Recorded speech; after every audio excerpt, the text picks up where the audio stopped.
गोवा बनावटीच्या विदेशी मद्याची मोठी तस्करी उधळली। राज्य उत्पादन शुल्क विभागाची धडक कारवाई। एकूण 18,68,000चा मुद्देमाल जप्त।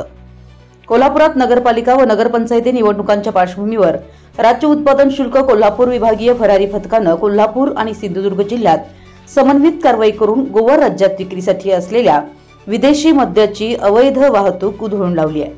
या कारवाईत 3 वाहनांसह एकूण 18,68,000 रुपयांचा मुद्देमाल जप्त करण्यात आला। कारवाई दरम्यान गोवा बनावटीचे विदेशी मद्याचे 70 बॉक्स जप्त करण्यात आले असून ही कारवाई निरीक्षक किरण पवार यांच्या नेतृत्वाखाली पार पडली। गारगोटी, बांदा व आंबोली या ठिकाणी गोपनीय माहितीनुसार छापे टाकण्यात आले।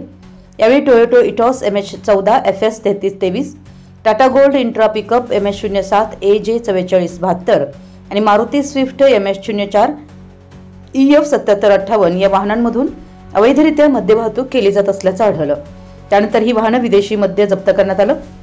या प्रकरणी प्रवीण सतीश गायकवाड वय 33 राहणार मुरगुड, योगेश जनार्दन मस्कर वय 21 राहणार अत्याळ तालुका गडिंग्लज आणि अनंत अरुण मिस्त्री वय 33 राहणार खासकिलवाडा सावंतवाडी या तिघांना ताब्यात घेऊन त्यांच्या विरोधात स्वतंत्र 3 गुन्हे दाखल करण्यात आले। ही कारवाई आयुक्त राजेश देशमुख, सहायुक्त प्रसाद सुर्वे व विभागीय उपायुक्त विजय चिंचाळकर यांच्या मार्गदर्शनाखाली करण्यात आली।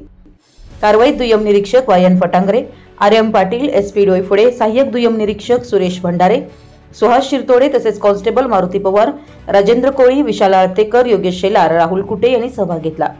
या गुन्ह्याचा पुढील तपास निरीक्षक किरण पवार यांच्या मार्गदर्शनाखाली सुरू आहे। राज्य उत्पादन शुल्क विभागाचे पथक कोल्हापूर, सिंधुदुर्ग व रत्नागिरीसारख्या दुर्गम भागात अवैध मद्य तस्करी विरोधात सातत्यपूर्ण कारवाई करत आहे।